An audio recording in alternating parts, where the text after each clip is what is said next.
Well, the pace on Capitol Hill today is frantic, to say the least. The Senate has just passed a stopgap funding bill to keep the federal government open. It now goes to the House and will then be signed by President Biden. But there's another piece of legislation at play, a $1.2 trillion infrastructure deal. Progressive and centrist Democrats in the House haven't reached an agreement on how or whether to vote for it.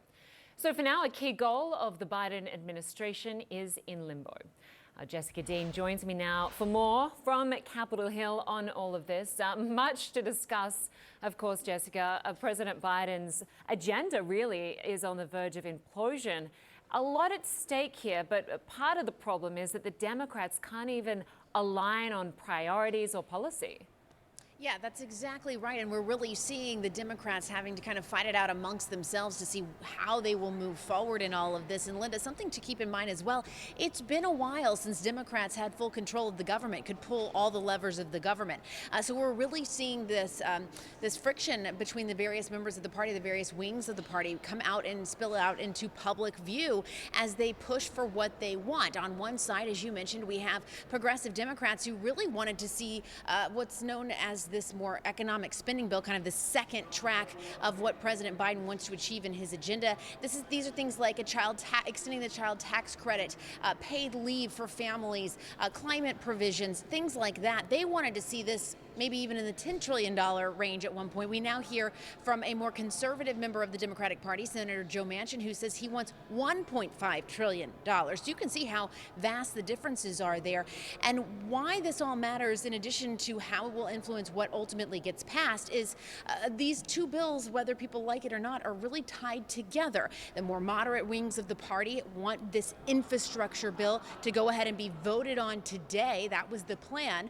The progressives are saying, we won't pass this. We will withhold our vote unless you get further along on this more social infrastructure bill. So, Lynda, we're seeing these negotiations ongoing as we speak, and Speaker Nancy Pelosi really trying to thread the needle here to make sure both of these get through, because this is President Biden's almost entire domestic agenda hanging in these two bills. Yeah, exactly. And of course, in order to avoid the government shutdown by midnight tonight, that bill must get to the president's desk by midnight and must be signed off. But even if that all happens and goes smoothly, as it is expected to, it's only a short-term measure, right? That's right. So this gets us through December. So everyone here on the Hill, we're dealing with four different issues. We just covered the two bills that they're working with. You mentioned the third one, which is funding the government, avoiding a government shutdown. They have come to this agreement. It has passed the Senate.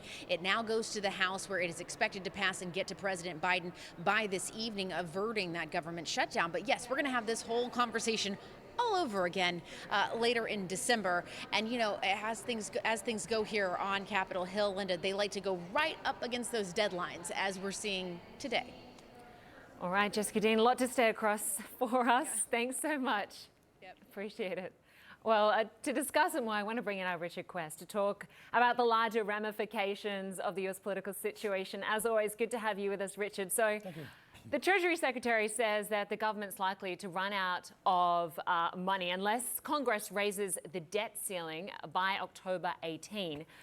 If the government fails to do that, essentially it defaults on debt. We've already heard one economist describe that possibility as financial Armageddon. What are the ramifications? Enormous. The U.S. Treasury bill bombed. The U.S. government debt is the backbone of the global financial system, period. China has trillions of them. Most countries are stuffed to the gills with U.S. treasuries. Now, even though we would know any default would be temporary, it would be a moment or two, the reality is a virginity would be broken if the government defaulted, and that would cause calamity, because the question would be asked, they've done it once, they'll do it again. The question would be asked, are we saying that this absolute standard, this rock, is no longer solid? And that would be total and utter disaster. And Richard, not just disaster for the US, this would echo around the world, right? Markets, mortgages, Lynda, more. Lynda, I can short circuit your question.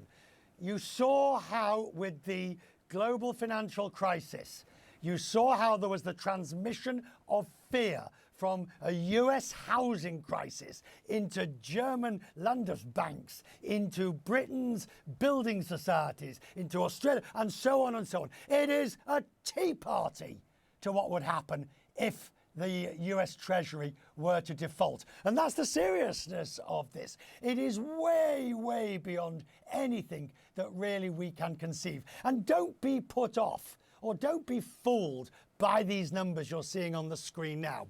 If this were to become a real possibility, you would be talking about a depth of market collapse, possibly the like we've not seen before. Now, I know you're probably saying, oh, come on, Richard. You always say that sort of thing. People in your industry are always forecasting Armageddon. Well, we've never been here before, Lynda. We don't want to be here now. We certainly don't, but it's not completely a new problem, right? Because the US government has increased the debt ceiling in the past. Even in the last administration, it happened 3 times, right? Yep. Look, the debt ceiling, there's nothing magic about it. It's like your overdraft, Lynda. What happens when you get to the top of your overdraft? You can't spend any more money. So you either don't pay bills or you increase the overdraft. And that's exactly what's happened here. This is the US government's overdraft. And the fact that it has consistently been lifted on a bipartisan basis, always after a lot of noise and fury. It's a lot of smoke and mirrors, a lot of sound and fury, but it does get lifted. And therefore, this time too, it will get lifted. It's merely a question of how much pain they want to put the rest of us through before they do the necessary. Hopefully not much pain. Richard Quest, as always, good to have you with us to break it all down. Thank you.